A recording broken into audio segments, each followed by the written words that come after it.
Magandang araw po mga Kai-Rides. Nandito po tayo ngayon sa Crocodile Beach Resort. Located lang po ito sa Katabangan proper, Ragay, Camarines Sur. Meron po sila ritong mga cottages. Starts at 700 pesos lang po A day. a day. Ang overnight po niyan mga 800 po. Tapos meron din po sila ritong mga ganito, yung table. 300 pesos lang po ito. Pag overnight is 350. Meron din po sila rito mga rooms. Start po ng 400. Starts at 400 pesos. Ano yan ma'am? Electric fan lang po? Opo, electric fan. Tapos meron din po silang mga aircon. Starts at 1,000. 1,000 pesos. Meron din po pala sila rito ng video okay. Pwede pong per hour 80 pesos lang po. Pero kung gusto nyo po whole day, 800 pesos po yung rent. At pwede rin po kayo rito magluto, mag-ihaw. At pwede rin po pala kayo rito magdala ng tent. Magbabayad lang po kayo ng 150 pesos.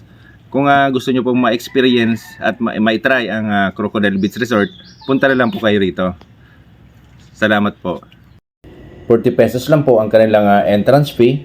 For inquiry and reservation, pwede nyo pong i-message ang kanilang FB page, Crocodile Beach Resort.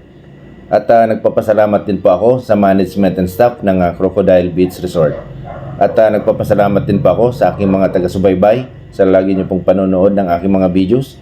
Lagi po nating tatandaan, ingat po tayo lagi sa ating mga biyahe, and God bless us always.